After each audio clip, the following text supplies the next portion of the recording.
तो भाई कल के दिन इंडिया ने एक बार फिर से अपना लोहा मनवाया है और टी20 वर्ल्ड कप से पहले जो कहा था टी20 वर्ल्ड कप से पहले जो कहा था वो कल टी20 वर्ल्ड कप की ट्रॉफी को उठा के पूरी दुनिया को करके दिखाया है। क्योंकि भाई देखो टी20 वर्ल्ड कप 2026 शुरू होने से पहले पूरी दुनिया कह रही थी कि इस टी20 वर्ल्ड कप को जीतने की जो टीम सबसे बड़ी दावेदार है वो कोई और नहीं, वो इंडिया है। और इंडिया ने साबित कर दिया कि क्यों लोगों को उन पर इतना भरोसा था, क्यों सभी टीमों की उनसे फटी पड़ी थी। और भाई मैं फिर से कहूंगा, साउथ अफ्रीका से एक मैच क्या हारे, कुछ ज्यादा ही ट्रोलिंग कर दी गई थी, कुछ ज्यादा ही सुना दिया गया था। यार एक मैच ऊपर नीचे हो जाता है यार, इतना नहीं बोलने का। और ये चीज इंडियन टीम ने साबित करी है कि भाई हम कोई हवा में मैचेस नहीं जीत रहे थे। चाहे जो कहना है कह लो, चाहे जो बोलना है बोल लो, पाटा पिच पे खेल रहे थे, आसान मैचेस खेल रहे थे, ऐसा कुछ भी नहीं था। हम सबको हरा रहे थे जहां जा रहे थे। भाई टी20 में तो खासकर सिर्फ जीत ही रहे थे, दूसरों के घर में जाके हरा रहे थे, अपने घर में जीत रहे थे, हम हार ही नहीं रहे थे। और इंडिया ने सच में कल के दिन साबित कर दिया कि भाई टी20 फॉर्मेट में उनके आसपास भी इस समय दूर दूर तक कोई टीम नहीं है। और सच में भाई इंडिया इस समय अपनी तीन टीमें बनाकर भी इस टी20 वर्ल्ड कप में उतार देती ना, मैं कसम से बता रहा हूं, अगर टी20 वर्ल्ड कप का फाइनल हो रहा होता दोनों तरफ वो दो इंडियन टीम ही होती जो असल में टी20 वर्ल्ड कप का हिस्सा होती, और जो तीसरी टीम बनती वो भी सेमीफाइनल तक तो जाती ही जाती। वहां भी एक इंडियन टीम को दूसरी टीम को हराना पड़ता फाइनल में जाने के लिए। अब देखो यार, इससे पहले कि हम कल के मैच की बात करें, इस टी20 वर्ल्ड कप की शानदार जीत के बारे में बात करें, भाई देखो जाहिर सी बात है भारत की जीत से तुम खुश हो गए, तो आओ यार इस जीत की खुशी में अगर तुम सच में खुश हो ना, सच में तुमको प्राउड फीलिंग आ रही है इंडियन टीम पे, तो आओ थोड़ा सा मुझको भी खुश कर दो। सिंपल सा काम आज कर दो, जितने लोग वीडियो देख रहे हो ना, इस वीडियो को लाइक करो और चैनल को सब्सक्राइब कर दो। जितने लोग देख रहे हो एक तोहफा मेरे को दे दो कि सब लोग आज चैनल को सब्सक्राइब करो, कि भाई मैं भी थोड़ा सा और ज्यादा खुश हो सकूं। खुश हूं कि भारत भाई टी20 वर्ल्ड कप की विजेता बनी है, क्यों नहीं खुश होऊंगा, लेकिन मुझको और ज्यादा खुश कर दो मेरे यारों। जितने लोग देख रहे हो आज बस तुम्हें सिंपल सा क्लिक करना है, सब्सक्राइब के बटन पे क्लिक करो, बस इतनी सी खुशी दे दो, कसम से मैं और ज्यादा पागल हो जाऊंगा। और ये जो टी20 वर्ल्ड कप की जीत है ये मेरे लिए 2 गुना नहीं बल्कि 100 गुना हो जाएगी। बाकी भाई कल के दिन भारत ने न्यूजीलैंड को फाइनल तो हराया ही हराया, लेकिन जिस तरीके से हराया, जैसा मैंने कहा, इंडियन टीम ने साबित कर दिया कि भाई वही डिजर्व करते थे इस टी20 वर्ल्ड कप को जीतना। 96 रन से वो जीत हासिल करी है, बवाल मचा दिया है, दोती का फाड़ के रुमाल कर दिया है। 256 रन का टारगेट भारत ने इस फाइनल में सामने रखा था न्यूजीलैंड के, जबकि आराम से भारत भाई एक वक्त पे जिस तरीके से खेल रहा था, जिस तरीके से भाई भारतीय बल्लेबाज परफॉर्म कर रहे थे, खासकर अभिषेक शर्मा, संजू सैमसन, ईशान किशन, ऐसा लग रहा था कि बहुत ही आसानी से 270-280 रन शायद इस मैच में पड़ जाएंगे। वो तो भाई बीच में 18-20 बॉलें कुछ ज्यादा ही खराब चली गई, लगातार कुछ विकेट्स गिर गए, तो टारगेट असल में थोड़ा सा छोटा पड़ गया। लेकिन भाई जिस तरीके से भारतीय बॉलरों ने बॉलिंग कराई पूरी भाई न्यूजीलैंड की पारी के दौरान, एक पल के लिए भी ऐसा नहीं लग रहा था कि भारत इस मैच को हार सकता है या न्यूजीलैंड इस मैच को जीत सकता है। एकदम वन साइड तरीके से हमने कल की जीत हासिल करी है। और कसम से भाई इस जीत के साथ भारत ने कई इतिहास रच दिए हैं। सबसे पहले तो भाई भारत पहली टीम बन चुकी है लगातार 2 टी20 वर्ल्ड कप जीतने वाली, पहली टीम बन चुकी है 3 टी20 वर्ल्ड कप जीतने वाली, और पहली टीम बन गई है अपने घर पे टी20 वर्ल्ड कप जीतने वाली, और पहली टीम बन गई है लगातार जी हां 3 consecutive ICC white ball tournament जीतने वाली। क्योंकि भाई 2024 में टी20 वर्ल्ड कप जीता, 2025 में चैंपियंस ट्रॉफी, और अब 2026 में एक बार फिर से टी20 वर्ल्ड कप को डिफेंड किया। और भाई भारत कल के दिन कैसे टी20 वर्ल्ड कप नहीं जीतता, मतलब कैसे टी20 वर्ल्ड कप की ट्रॉफी कल के दिन भारतीय टीम नहीं उठाती, क्योंकि खुद भाई साक्षात टी20 world cup winning captain Mahendra Singh Dhoni और रोहित शर्मा वहां मौजूद थे, जो ट्रॉफी को अपने हाथों में पकड़ के वहां आए थे। हमें धन्यवाद देना होगा जय शाह का, क्योंकि भाई इस चीज के पीछे जिस इंसान का हाथ था ना भाई, वो जय शाह ही थे। कई रिपोर्ट्स ने इस बात का दावा किया है कि जय शाह ने फैसला लिया कि धोनी वहां होने चाहिए, रोहित शर्मा वहां होने चाहिए, इवन कपिल देव को बुलाया गया, तीनों वर्ल्ड कप विनिंग कैप्टन्स को वहां भाई मौजूद कराया गया। और भाई इससे बेहतरीन फुटेज आखिर किसी भी एक इंडियन क्रिकेट फैन के लिए तो क्या ही हो सकती थी, सच में भाई क्या ही हो सकती थी, इससे बेहतरीन फुटेज नहीं हो सकती। बाकी कल की मैच की बात करें तो भाई एक बार फिर से संजू सैमसन ने बता दिया कि भाई उनके साथ जाती हुई थी। कुछ मैचेस के बेसिस पे जिस तरीके से उनको ड्रॉप कर दिया गया था, भाई वो बंदा आया और लगातार तीनों मैचेस में जो बंदे ने परफॉर्मेंस दी, और तीनों ऐसे मैचेस थे जहां दबाव था, जहां प्रेशर था, जो मैचेस इंडिया को जीतने ही जीतने थे। चाहे सुपर 8 में वेस्ट इंडीज के मुकाबले की बात कर लो, जहां अकेले दम पे संजू सैमसन ने भारत के लिए वो टारगेट चेस किया था, चाहे तुम इंग्लैंड के खिलाफ सेमीफाइनल की बात कर लो, वहां भी संजू सैमसन की लाजवाब पारी आई, या फिर कल के दिन तुम फाइनल की बात कर लो, भाई बड़ी पारियां खेली हैं, तेज पारियां खेली हैं। लगभग भाई 200 की स्ट्राइक रेट के साथ संजू सैमसन ने इस टी20 वर्ल्ड कप में रन बनाए हैं। कल के दिन एक बार फिर से 46 बॉलों पे 89 रन की पारी, 5 चौके 8 छक्के और साथ दिया कल के दिन अभिषेक शर्मा ने। मैंने कहा था कि भाई अभी तक तो अच्छी ओपनिंग साझेदारी यहां पर भारत को नहीं मिली है, जबकि न्यूजीलैंड को लगातार मिलती रही है, लेकिन कल के दिन न्यूजीलैंड को ओपनिंग साझेदारी अच्छी नहीं मिली। हमने असल में बवाल मचाया ओपनिंग में, क्योंकि अभिषेक शर्मा ने कल के दिन फॉर्म में वापसी करी। 21 बॉलों पे 52 रन, 6 चौके 3 छक्के, लगभग 250 की स्ट्राइक रेट। अभिषेक शर्मा ने यह बताया कि क्यों उन पे भरोसा टिकाना जरूरी था। बड़े मैचेस में परफॉर्म वो करते हैं और कल के दिन सबसे बड़े मैच में उन्होंने परफॉर्म करके जो पीछे के दाग थे उनको धुल दिया। और भाई ईशान किशन के बारे में क्या कहना, इस बंदे के बारे में जितना बोला जाए कम है। वो शानदार कैच तो भाई उसने पकड़ा ही पकड़ा, उसको छोड़ दो। लेकिन इस पूरे टी20 वर्ल्ड कप में ईशान किशन ने भी भाई इस बात को साबित करा है कि बीसीसीआई ने उनको बहुत लंबे वक्त तक इग्नोर करके बहुत बड़ी गलती करी थी। अगर संजू सैमसन ने इस टी20 वर्ल्ड कप में शानदार कमबैक करा है ड्रॉप होने के बाद, तो भाई ईशान किशन ने तो बहुत ही अच्छा कमबैक करा है। लगभग 400-500 दिन से बंदा भाई इंडियन टीम से दूर था। बीसीसीआई कॉन्ट्रैक्ट उसका रद्द कर दिया गया था, दूर दूर तक उसके नाम का जिक्र तक नहीं हो रहा था और लोगों ने मान लिया था कि अब ईशान किशन हमको नीली जर्सी में दिखेंगे ही नहीं। लेकिन ईशान किशन ने कहा, लाडले घोप घोप घोप घोप।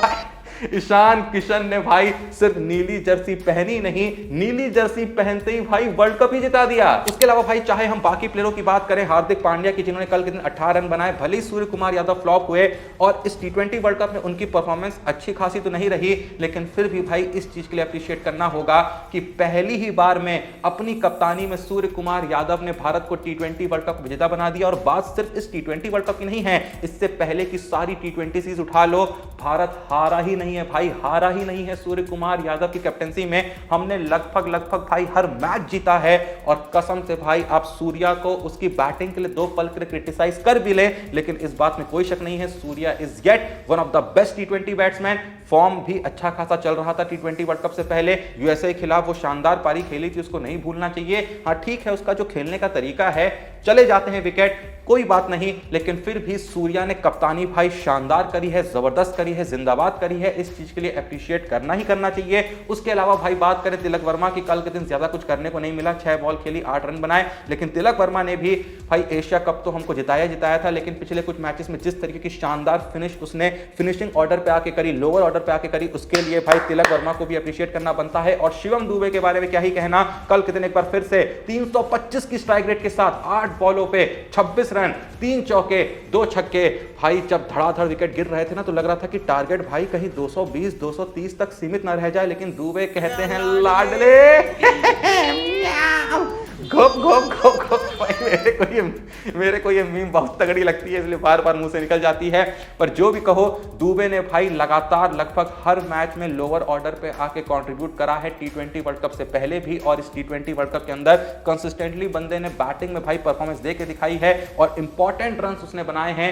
भले ही कभी कम कभी ज्यादा बनाए हैं, लेकिन वो रन्स काफी कीमती साबित हुए हैं इंडियन टीम के लिए। तो दुबे की भी बहुत ही शानदार परफॉर्मेंस रही है इस टी20 वर्ल्ड कप के अंदर। बाकी बॉलिंग के बारे में क्या ही बात करें, बॉलिंग के बारे में बात करते हैं तो भाई एक ही नाम जहन में आता है, जो नाम है जसप्रीत बुमराह का। हाँ ठीक है, कल के दिन अक्षर पटेल ने शानदार बॉलिंग कराई, 3 ओवर में 27 रन देके 3 विकेट लिए। हार्दिक पांड्या ने 4 ओवर में 36 रन देके 1 विकेट लिए। अर्शदीप ने भी डिसेंट स्पेल डाला, 4 ओवर में 32 रन दिए, भले विकेट एक भी नहीं मिला, लेकिन Jasprit Bumrah 4 over 15 run 4 wicket टी20 वर्ल्ड कप के फाइनल में। भाई देखो, एक वक्त था जब हम कहते थे कि धोनी है ना देख लेगा, धोनी है ना संभाल लेगा। विराट कोहली के वक्त पे कहा कोहली है ना देख लेगा संभाल लेगा, लेकिन आज तक भाई इंडियन क्रिकेट के इतिहास में किसी बॉलर ने नहीं कहा ये है ना संभाल लेगा। लेकिन भाई पिछले काफी वक्त से बुमराह के लिए हम कहते हैं, चाहे बैटिंग में कुछ भी हुआ हो, बुमराह है ना देख लेगा, बुमराह है ना संभाल लेगा, बुमराह है ना भाई वो जिता देगा। और भाई यहां पर मैं एक बहुत ही अजीब सी बात कहूं,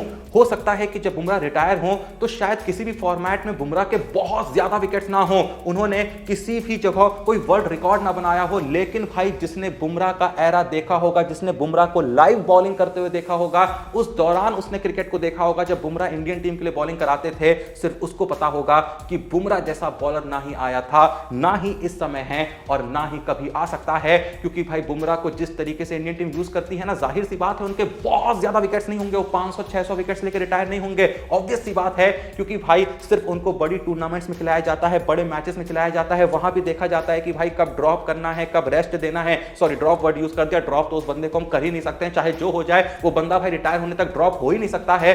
ये जरूर देखते हैं कि उसको भाई रेस्ट देना है, उसकी इंजरी ना हो जाए, और कई बार इस वर्कलोड के चलते इंजरी हो भी जाती है, काफी लंबे वक्त तक वो बाहर भी रहते हैं।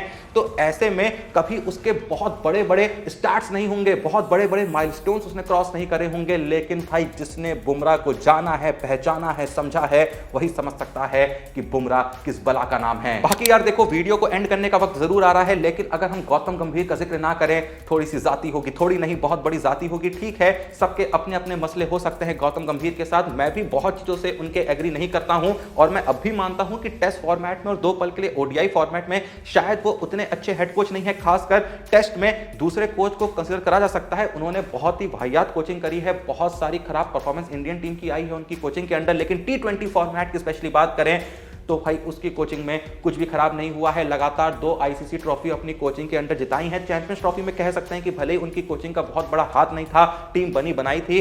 टी20 में भी 2 पल के लिए लोग कह सकते हैं कि भाई प्लेयर्स बने बनाए थे, लेकिन फिर भी भाई ये बहुत केसेस में कहा जा सकता है। हम 2011 का जो वर्ल्ड कप ओडीआई का जीते थे, वहां भी लोग गैरी क्रिस्टन के लिए आज भी कहते हैं कि गैरी क्रिस्टन ने 2011 ओडीआई वर्ल्ड कप जिताने के अलावा अपनी कोचिंग में कभी भी कुछ उखाड़ा नहीं है। वो बहुत से देशों के कोच बने, लेकिन वहां जाके कुछ भी नहीं उखाड़ पाए। आईपीएल में भी उन्होंने कुछ भी नहीं जिताया अपनी कोचिंग के अंडर। तो अब भी लोग उनके बारे में ये कहते हैं, लेकिन जब भी 2011 ओडीआई वर्ल्ड कप का जिक्र होता है तो क्रेडिट कहीं ना कहीं हम गैरी क्रिस्टन को दे तो जाते हैं। ठीक है, धोनी को देते हैं, युवराज को देते हैं, गंभीर को देते हैं, लेकिन गैरी क्रिस्टन को भी मिलता है ना। तो अभी जब हम टी20 वर्ल्ड कप जीते हैं चैंपियंस ट्रॉफी के लिए, 2 पल के लिए आप गौतम गंभीर को क्रेडिट ना भी दें, 2 पल के लिए आप केकेआर की जो जीत थी 2024 के आईपीएल में, आप उसके लिए भी अगर 2 पल के, जैसा मैंने कहा, गंभीर को क्रेडिट नहीं देना चाहते हैं ना दें, लेकिन भाई इस टी20 वर्ल्ड कप की जीत का क्रेडिट कुछ हद तक हमें गौतम गंभीर को देना होगा। कुछ ऐसे डिसीजंस उन्होंने लिए जो हमको कई बार पसंद नहीं आए, लेकिन टी20 में लगातार कंसिस्टेंटली जिस तरीके से भारत ने परफॉर्म करा, जिस तरीके से हर टीम को हराया, और जिस तरीके से टी20 वर्ल्ड कप शुरू होने से पहले हम फेवरेट्स थे, और क्यों फेवरेट्स थे इस बात को साबित करा। तो इसके लिए अगर हम कैप्टन सूर्य कुमार यादव को अप्रिशिएट कर रहे हैं तो इंडियन टीम के हेड कोच गौतम गंभीर को भी अप्रिशिएट करना बनता ही बनता है। बाकी यार देखो, जाते जाते बहुत बड़ी बात नहीं करूंगा, लेकिन हाँ, थोड़ा सा रॉ तरीके से एक बात जरूर कहना चाहूंगा कि जब हम 2023 का ओडीआई वर्ल्ड कप हारे थे ना फाइनल में अहमदाबाद में, जब ऑस्ट्रेलिया के खिलाफ हमको वो हार मिली थी, तो उस वक्त पे कई वीडियोस में मैंने ऐसा कहा था कि भाई अगर क्रिकेट देखते हो तो क्रिकेट देखना छोड़ दो, क्योंकि क्रिकेट फैन अगर तुम हो तो भाई क्रिकेट फैन होना आसान नहीं है। जब यहां दिल टूटता है तो आदमी पगला जाता है, उसका किसी भी काम में मन नहीं लगता है। लेकिन जिस तरीके से फिर हम 2024 का टी20 वर्ल्ड कप जीते, उसके बाद चैंपियंस ट्रॉफी जीते, और अब कल के दिन जब हम 2026 का टी20 वर्ल्ड कप जीते हैं, तो भाई क्रिकेट फैन होने का मजा ही अलग है। अगर भाई इस समय कोई ऐसा बंदा है ना जो क्रिकेट नहीं देखता है, जिसको क्रिकेट नहीं पसंद है, तो उसको इस चीज का मतलब ही नहीं पता है कि भाई जो एक्सट्रीम खुशी होती है ना वो कैसी दिखती है।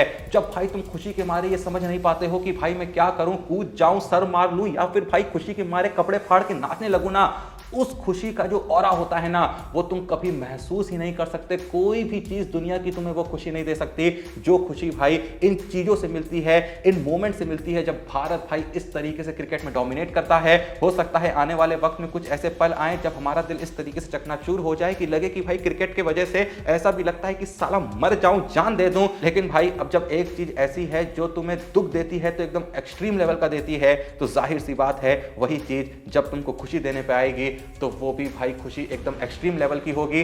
खैर, खुशियां मनाओ, नाचो। हम एक बार फिर से भाई विजेता बन चुके हैं, एक बार फिर से हमने टी20 वर्ल्ड कप की ट्रॉफी को उठा लिया है। और जैसा मैंने कहा, अगर थोड़ी सी खुशियां तुम बांटना चाहते हो तो एक काम जरूर करो, अभी के अभी मेरे चैनल को सब्सक्राइब कर लो। अच्छा लगेगा भाई इस सुनहरे मौके पे, ऐसे मौके जो जिंदगी में बहुत ही कम आते हैं, तो भाई जो काम तुम कई बार नहीं करते, बार बार कहता जरूर हूं सब्सक्राइब करो, लाइक करो, लेकिन आज ईमानदारी से जो भी वीडियो देख रहा है भाई तो सब्सक्राइब कर। लगातार कमाल का कंटेंट आता रहेगा, आईपीएल आने वाली है, लगातार वीडियोस आती रहेंगी, अपडेट्स यहां पर शेयर होती रहेंगी, तो प्लीज सपोर्ट करिए, सब्सक्राइब करिए। ज्यादा स्पॉन्सरशिप वगैरह होती नहीं है, जब से एप्स वगैरह बैन हुए हैं यूट्यूब ज्यादा रेवेन्यू देता नहीं है, लेकिन आप लाइक करेंगे, ज्यादा कमेंट करेंगे और खासकर सब्सक्राइब करेंगे तो भाई थोड़े से व्यूज़ ज़्यादा आएंगे, जिससे थोड़ा सा घर चलता रहेगा। ऐसा कंटेंट हम लगातार बनाते रहेंगे, भले ही पैसा बहुत कम मिल रहा है, जो कि आगे भी शायद कम ही मिले, लेकिन फिर भी आपके जो सब्सक्राइब्स हैं, जो सब्सक्राइबर्स आप बढ़ाएंगे यहाँ पर, उन्हें देख के हौसला मिलता है कि लोग जो हैं भाई वो हमें देखना चाहते हैं, सुनना चाहते हैं, क्रिकेट को